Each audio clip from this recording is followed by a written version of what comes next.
Esta conferencia comenzará a grabarse.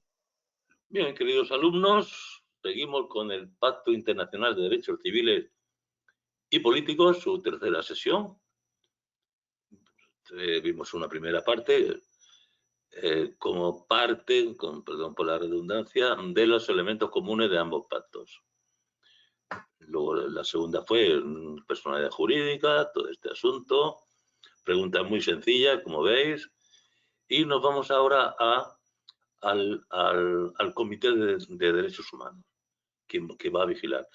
Veremos también la mesa del comité. A ver, el comité de suma hay una mesa, como sabemos que es por la mitad del tiempo, etcétera, etcétera, cositas que no pueden salir, 2 años, 12 miembros, los informes y finalmente llegaremos a una comisión especial de conciliación y los 2 protocolos facultativos. A ver, aquí, el segundo protocolo de derecho civil y políticos. Tengo que revisar.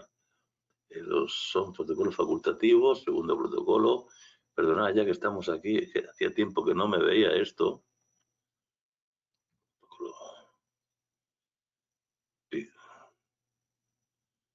Vamos a ver, protocolo facultativo.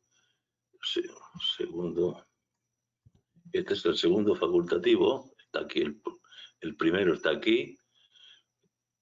Perdonadme, pero es que pues pasan estas cosas. CCP. Este es el segundo. Va con este protocolo facultativo. Luego ya en junio aparece el protocolo segundo facultativo del PID y de económico social. Efectivamente estaba bien como antes de tocarlo. Son pequeñas dudas que no me importa si me equivoco, como que no me importa, es mi obligación. Culturales humanas, etcétera. PICES, vale. Luego quedamos en esto. La tabla estaba bien en origen. Lo siento si habéis hecho algún marrón en el libro, pero bueno, lo siento. Lo importante es que vaya todo perfecto. Vale.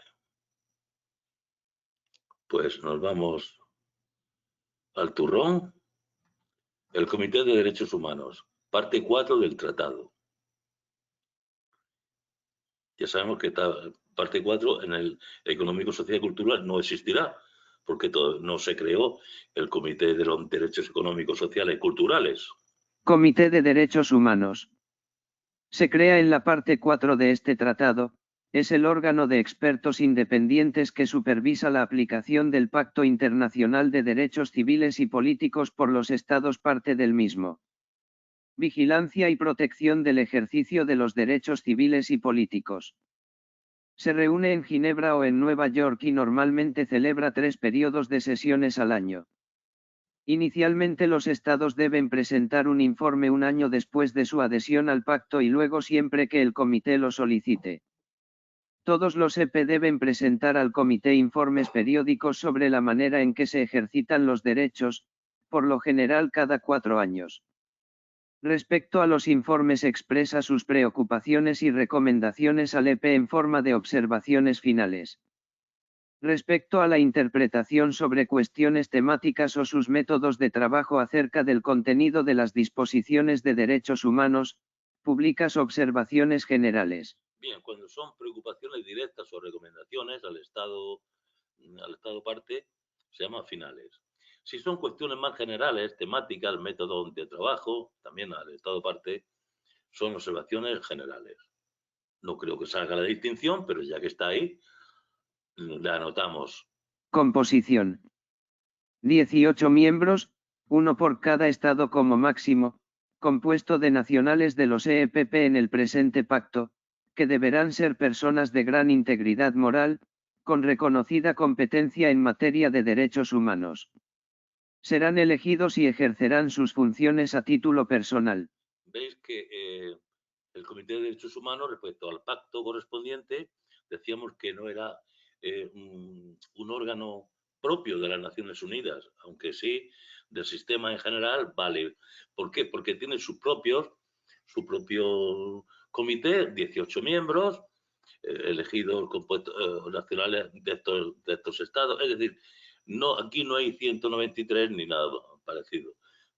Por eso no es propiamente ONU, sin perjuicio del apoyo que le presta la ONU y especialmente, o sea, la Asamblea General, no el Consejo de Seguridad, no el resto de los órganos el ECOSOC, sí, lo veremos después que interviene en la parte de, bueno, lo veremos después. Elección de sus miembros. Votación secreta de una lista de personas que reúnan las condiciones previstas en el artículo anterior y que sean propuestas al efecto por los EPP en el presente pacto. Cada EP podrá proponer hasta 2 personas. Estas personas serán nacionales del Estado que las proponga. La misma persona podrá ser propuesta más de una vez. Restricciones. No podrá comprender más de uno nacional de un mismo Estado. Bien, En su elección se tendrá en cuenta. La pregunta también es un regalo. ¿Cuántos nacionales en el pacto podrán formar parte? Pues 1.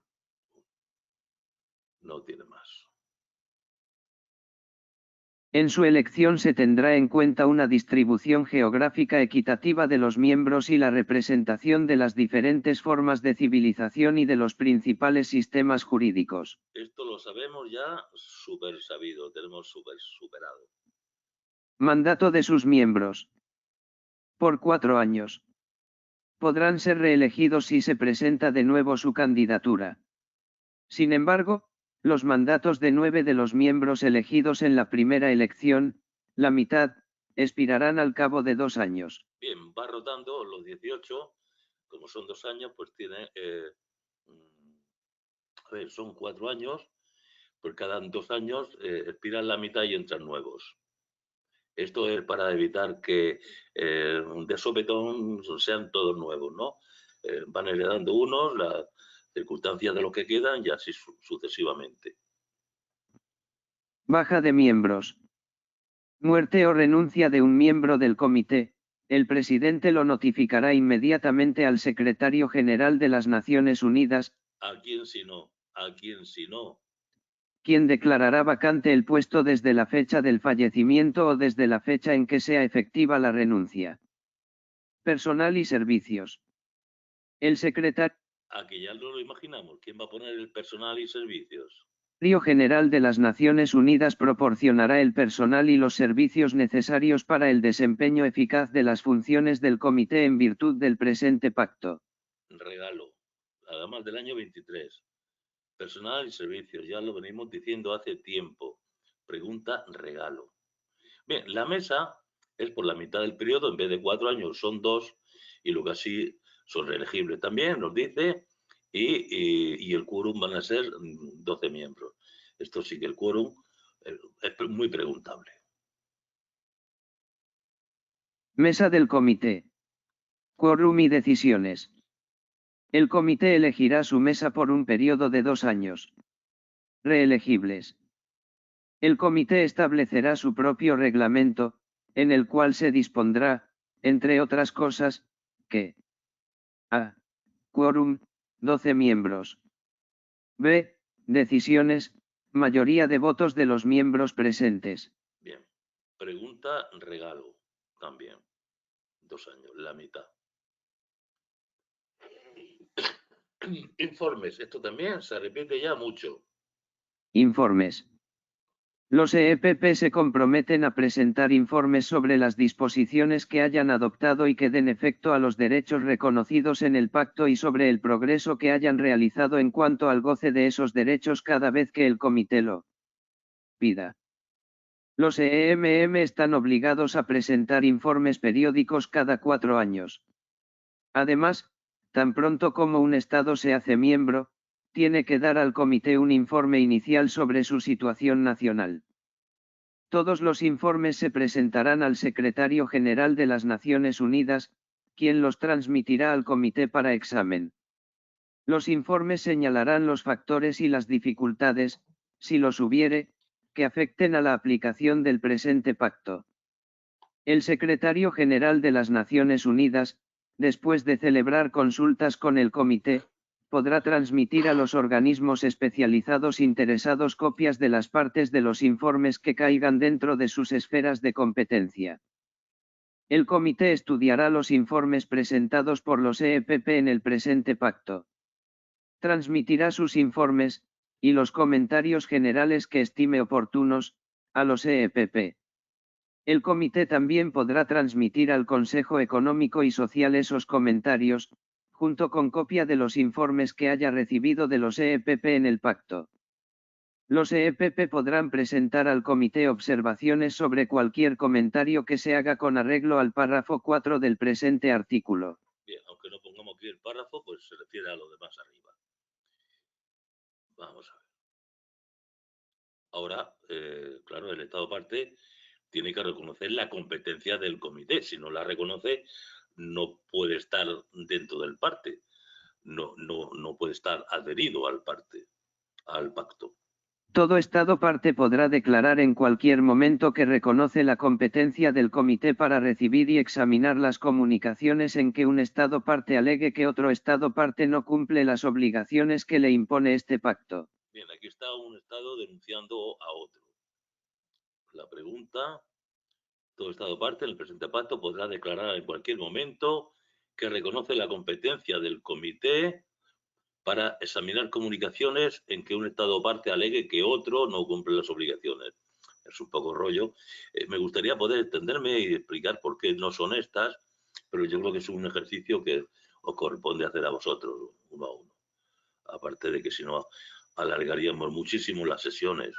Las comunicaciones hechas en virtud del presente artículo solo se podrán admitir y examinar si son presentadas por un Estado parte que haya hecho una declaración por la cual reconozca con respecto a sí mismo la competencia del comité.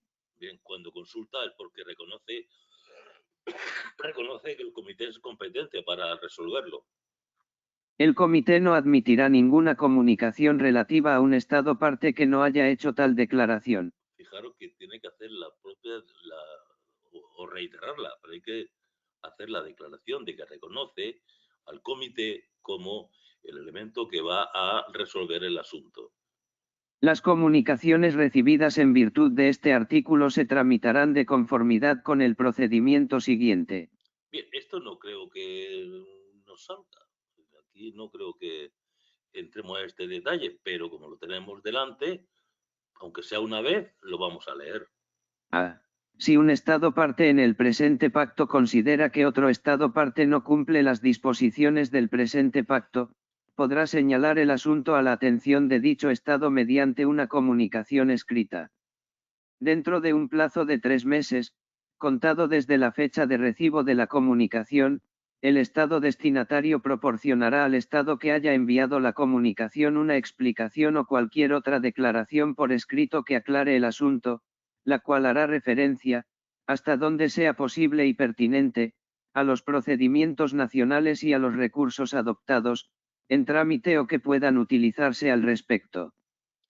Bueno, aquí esto pues sería, ya sabemos que 3 meses.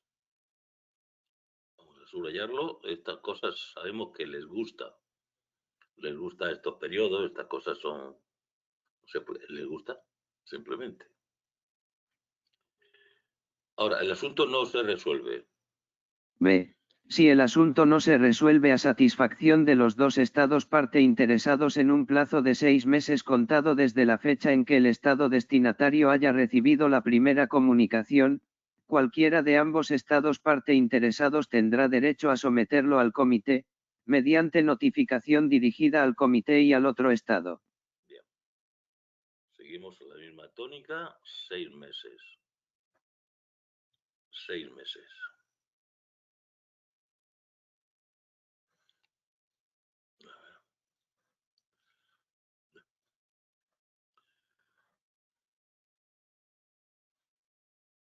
Aclare el asunto, la cual hará referencia. C. El comité conocerá del asunto que se le someta después de haberse cerciorado de que se han interpuesto y agotado en tal asunto todos los recursos de la jurisdicción interna de que se pueda disponer, de conformidad con los principios del derecho internacional generalmente admitidos. Esto es una cuestión que ya la sabemos bastante bien. Primero, el Estado tiene que resolverlo vía interna. Intentar hacerlo vía interna. Si no lo resuelve, cuando acude a la referencia internacional. Hay una excepción y es que la tramitación del recurso interno puede prolongarse injustificadamente, con lo cual, por razón de urgencia, pues acudimos al órgano internacional. No se aplicará esta regla cuando la tramitación de los mencionados recursos se prolongue injustificadamente. D. El comité celebrará sus sesiones a puerta cerrada cuando examine las comunicaciones previstas en el presente artículo. E.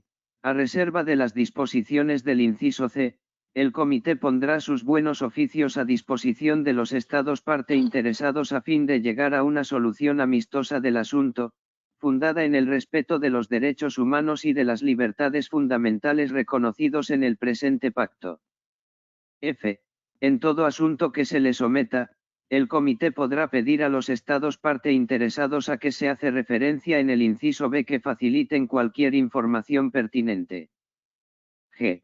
Los estados parte interesados a que se hace referencia en el inciso B, tendrán derecho a estar representados cuando el asunto se examine en el comité y a presentar exposiciones verbalmente, o por escrito, o de ambas maneras. H. El comité, dentro de los 12 meses siguientes a la fecha de recibido de la notificación mencionada en el inciso B, presentará un informe en el cual. Bien. Aquí tenemos 12 meses.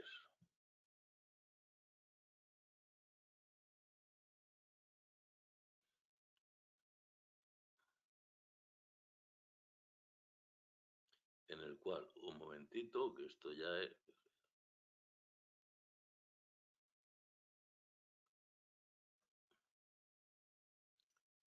Esto corresponde al interior. Al interior. Bien. En el cual, decíamos. Y, si se ha llegado a una solución con arreglo a lo dispuesto en el inciso E, se limitará a una breve exposición de los hechos y de la solución alcanzada. 2. Si no se ha llegado a una solución con arreglo a lo dispuesto en el inciso E, se limitará a una breve exposición de los hechos y agregará las exposiciones escritas y las actas de las exposiciones verbales que hayan hecho los estados parte interesados. En cada asunto, se enviará el informe los estados parte interesados. Las disposiciones del presente artículo. Bien, se enviará informe a los estados parte interesados.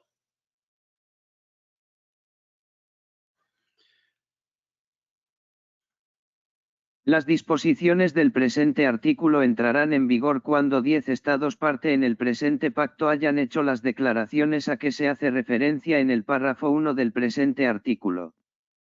Tales declaraciones serán depositadas por los estados parte en poder del Secretario General de las Naciones Unidas, quien remitirá copia de las mismas a los demás estados parte. Toda declaración podrá retirarse en cualquier momento mediante notificación dirigida al Secretario General. Tal retiro no será obstáculo para que se examine cualquier asunto que sea objeto de una comunicación ya transmitida en virtud de este artículo. No se admitirá ninguna nueva comunicación de un Estado parte una vez que el Secretario General de las Naciones Unidas haya recibido la notificación de retiro de la declaración, a menos que el Estado parte interesado haya hecho una nueva declaración. Bien, vemos que la declaración es fundamental, en cualquier caso. Vale, aún el asunto remitido al comité no se ha resuelto a satisfacción de los estados parte que están en pugna. Comisión Especial de Conciliación. Si un asunto remitido al comité no se resuelve a satisfacción de los EPP interesados, el comité, con el previo consentimiento de los EPP interesados, podrá designar esta comisión. Los buenos oficios de la misma se pondrán a disposición de los EPP interesados a fin de llegar a una solución amistosa del asunto, basada en el respeto al presente pacto. Integrada por 5 personas aceptables para los EPP interesados. Bien, no dice que sea de un EPP o de un EP o de otro. 5 personas que los dos estados acepten. Bien, respecto a la comisión, presidente. Elegirá su propio presidente y aprobará su propio reglamento. Si, transcurridos 3 meses, los EPP interesados no se ponen de acuerdo sobre la composición, en todo o en parte, de la comisión, los miembros de la comisión sobre los que no haya habido acuerdo serán elegidos por el comité, de entre sus propios miembros, en votación secreta y por mayoría de 2/3. Bien, si hay de los 5 hay 2 que no son aceptables, pues entonces directamente la comisión vota y elige directamente por mayoría de 2/3. Bien. Esto ya es otra cosa, el informe anual a la Asamblea.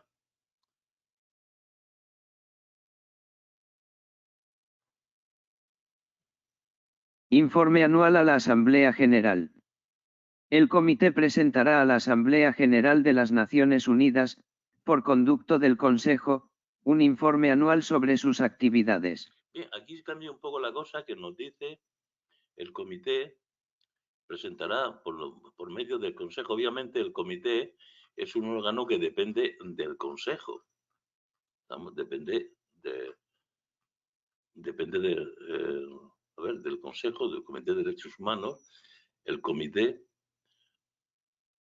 por medio, a ver un momentito, por conducto del Consejo, un informe sobre su actividad. El Comité, por conducto del Consejo, debe ser Consejo de Seguridad. Del Consejo de Seguridad, porque aquí ya el Comité ya no habla de la Comisión, sino del Comité. Informe anual del Comité, no de la Comisión. A través, por conducto del Consejo, no puede ser otro que el Consejo de Seguridad. Bien. Aquí no pasa por el secretario general, aunque es posible el conducto del Consejo y el Consejo se lo dirá al secretario general. En fin, hay una pregunta, la pregunta es literal, por tanto nos vamos a asumir el texto tal cual. La pregunta aquí, la primera era la comisión, opción correcta, la comisión elegirá su propio presidente y apropiará su propio reglamento. Esto de cajón, esto está claro siempre. Y aquí presentará el Comité de Derechos Humanos por conducto del Consejo. Aquí, amigo y social. Claro, es que es el ECOSOC. Resuelto.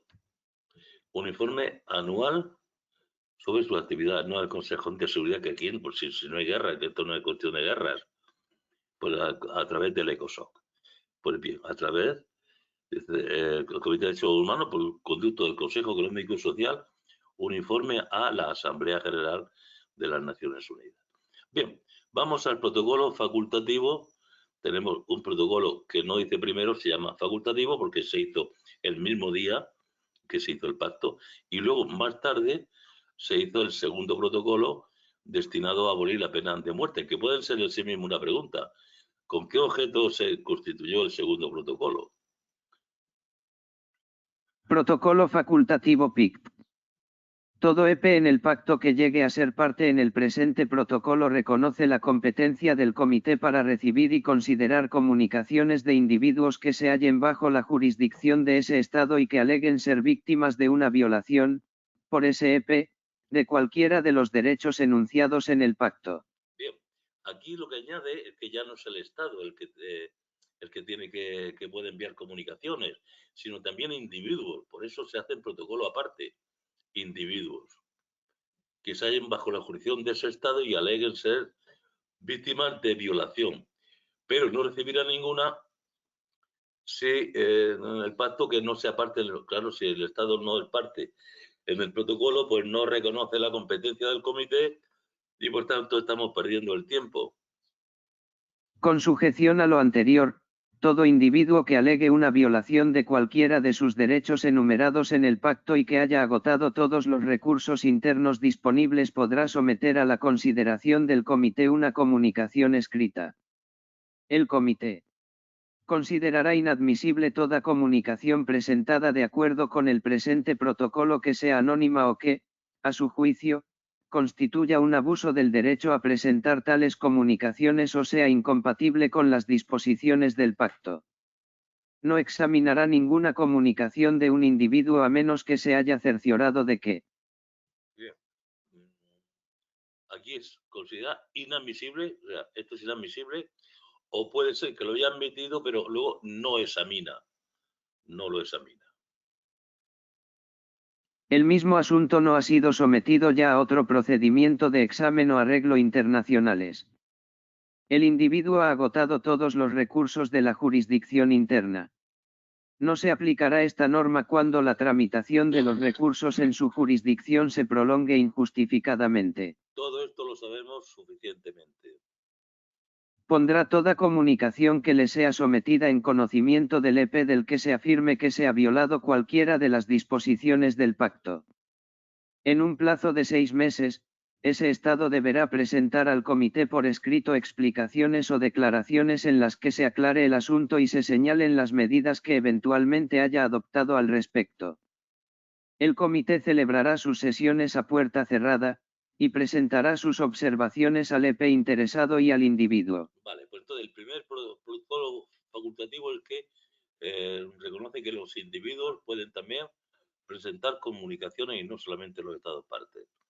No obstante, como todo esto va a ir al comité, considerará inadmisibles en un caso o, en segundo lugar, si lo ha considerado admisible, no examinará. Y tiene 6 meses. El segundo protocolo, lo pongo aquí, esta es su finalidad, destinado a abolir la pena de muerte. Recordéis que decía, en los países que aún no hayan abolido la pena de muerte, pues aquí el que firme, el que ratifique este protocolo es que la ha abolido. Segundo protocolo facultativo del Pacto Internacional de Derechos Civiles y Políticos. Destinado a abolir la pena de muerte. No se ejecutará a ninguna persona sometida a la jurisdicción de un EP en el presente protocolo. Cada uno de los EPP adoptará todas las medidas necesarias para abolir la pena de muerte en su jurisdicción. Bien, no del presente pacto, sino del protocolo. Y por supuesto, reserva pues ya ninguna, con excepción, a ver. No se admitirá ninguna reserva al presente protocolo, con excepción de una reserva formulada en el momento de la ratificación o la adhesión en la que se prevea la aplicación de la pena de muerte en tiempo de guerra como consecuencia de una condena por un delito sumamente grave de carácter militar cometido en tiempo de guerra. Bien, puede haber al principio, a la hora de ratificar o a la adhesión, cuando se deposita el instrumento de ratificación, se prevea que en caso de guerra, como no pasa en España, pero España ya quitó también eso, aunque la Constitución aún lo sigue diciendo, que sea un delito sumamente grave de carácter militar y en tiempo de guerra precisamente.